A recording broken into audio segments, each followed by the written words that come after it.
पवित्र गीता जी के ज्ञान को उस समय बोला गया था जब महाभारत का युद्ध होने जा रहा था। अर्जुन ने युद्ध करने से इनकार कर दिया था।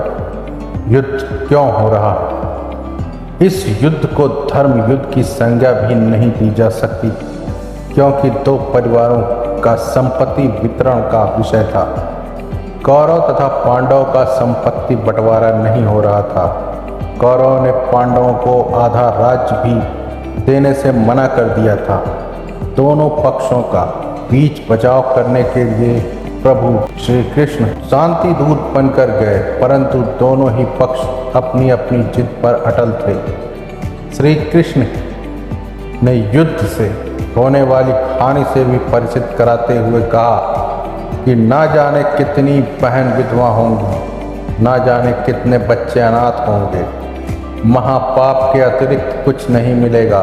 तीसरी बार जब श्री कृष्ण जी समझौता करवाने गए तो दोनों पक्षों ने अपने अपने पक्ष वाले राजाओं की सेना सहित सूची पत्र दिखाया तथा कहा कि इतने राजा हमारे पक्ष में हैं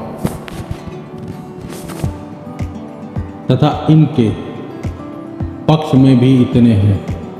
जब श्री कृष्ण जी ने देखा कि दोनों ही पक्ष टस से मस नहीं हो रहे, युद्ध के लिए तैयार हो चुके हैं, तब श्री कृष्ण ने सोचा कि एक दांव और वह भी आज लगा देता हूँ। श्री कृष्ण जी ने सोचा कि कहीं पांडव मेरे संबंधी होने के कारण अपनी जिद इसलिए ना छोड़ रहे हों कि कृष्ण हमारे साथ हैं, विजय हमारी ही होगी, क्योंकि श्री कृष्ण की बहन सुभद्रा का विवाह अर्जुन जी से हुआ था।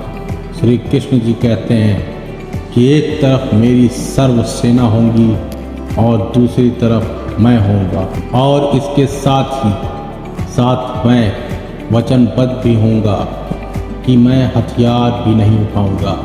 इस घोषणा को पांडव के पैरों के नीचे जमीन खिसक गई। उनको लगा कि अब हमारी पराजय निश्चित है। यह विचार कर पांचों पांडव यह कहकर सभा से बाहर गए कि हम कुछ विचार कर लें। कुछ समय उपरांत श्री कृष्ण जी को सभा के बाहर आने की प्रार्थना की। श्री कृष्ण जी बाहर आने पर पांडवों से कहा कि हे भगवान। श्री कृष्ण जी के बाहर आने पर पांडवों ने कहा, हे भगवान, हमें 5 गांव दिला दो। हम युद्ध नहीं चाहते, हमारी इज्जत भी रह जाएगी, और आप चाहते हैं कि युद्ध ना हो, यह भी टल जाएगा।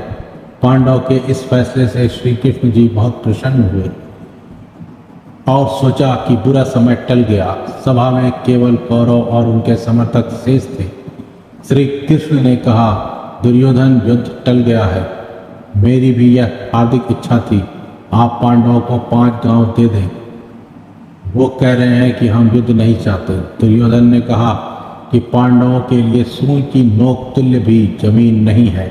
यदि उन्हें युद्ध नहीं चाहिए, यदि उन्हें चाहिए तो युद्ध के लिए कुरुक्षेत्र के मैदान में आ जाएं। इस बात से श्री कृष्ण जी ने नाराज होकर कहा, दुर्योधन तो इंसान नहीं, शैतान है। कहाँ आधा राज्य और कहाँ 5 गांव। मेरी बात मान ले, 5 गांव दे दे। श्री कृष्ण से नाराज होकर दुर्योधन ने सभा में उपस्थित योद्धाओं को आज्ञा दी कि श्री कृष्ण को पकड़ो तथा कारागार में डाल दो। आज्ञा मिलते ही योद्धाओं ने श्री कृष्ण की चारों तरफ से घेर लिया।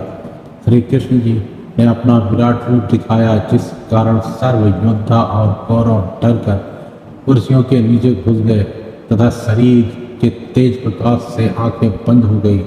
श्री कृष्ण जी वहां से निकल गए। उपरोक्त विराट रूप दिखाने का प्रमाण संक्षिप्त महाभारत गीता प्रेस गोरखपुर में प्रकाशित में प्रत्यक्ष है। जब कुरुक्षेत्र में मैदान में पवित्र गीता जी का ज्ञान सुनाते समय अध्याय 11 श्लोक 35 में पवित्र गीता बोलने वाला प्रभु कह रहा है कि अर्जुन, मैं बढ़ा हुआ काल हूँ, अब सर्व लोगों को खाने के लिए प्रकट हुआ हूँ। जरा सोचें कि श्री कृष्ण जी तो पहले से ही अर्जुन जी के साथ थे। यदि पवित्र गीता जी के ज्ञान को श्री कृष्ण जी बोल रहे होते तो यह नहीं हो कहते कि अब प्रवृत्त हुआ हूँ। श्री कृष्ण जी काल नहीं थे। उनके दर्शन मात्र से मनुष्य, पशु, गाय आदि प्रसन्न होकर श्री कृष्ण जी के पास आकर प्यार पाते थे। उनके दर्शन बिना गोपियों का खाना पीना छूट जाता था। इसलिए काल कोई और शक्ति है। वह श्री कृष्ण जी के शरीर में प्रेतवत प्रवेश करके पवित्र श्रीमद् भगवद गीता जी के ज्ञान रूप में चारों पवित्र वेदों का सार बोल गया। उसकी 1000 भुजाएं हैं।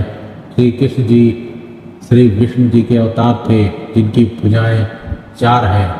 फिर अध्याय 11 श्लोक 21 और 46 में अर्जुन कह रहा है कि भगवान आप तो ऋषियों, देवताओं तथा सिद्धों को भी खा रहे हो, जो आपका ही गुणगान पवित्र वेदों के मंत्रोच्चारण कर रहे हैं तथा अपने जीवन की रक्षा के लिए मंगल कामना कर रहे हैं। कुछ आपके दाढ़ों में लटक रहे हैं, कुछ आपके मुख में समा रहे हैं। शस्त्र बाहु आधा 1000 भुजा वाले भगवान आप अपने उसी चतुर्भुज रूप में आइए। मैं आपके विकराल रूप को देखकर धीरज नहीं पा रहा हूँ। अध्याय 11 श्लोक 47 में पवित्र गीता जी को बोलने वाला प्रभु काल कह रहा है कि हे अर्जुन, यह मेरा वास्तविक काल रूप है जिसे तेरे अतिरिक्त पहले किसी ने नहीं देखा था।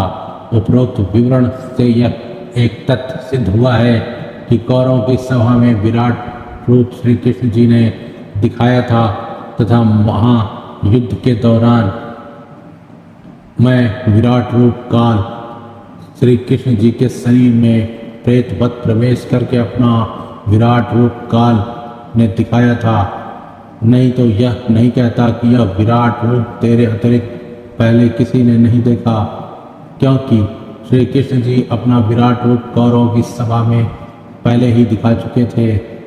दूसरी बात यह सिद्ध हुई कि पवित्र गीता जी को बोलने वाला काल ब्रह्म ज्योति निरंजन है, न कि श्री कृष्ण जी, क्योंकि श्री कृष्ण जी ने पहले कभी नहीं कहा कि मैं काल हूँ तथा बाद में कभी नहीं कहा मैं काल हूँ। श्री कृष्ण जी ने कहा काल नहीं हो सकता। उनके दर्शन मात्र को दूर दूर क्षेत्र के स्त्री तथा पुरुष तड़पड़ा या करते थे।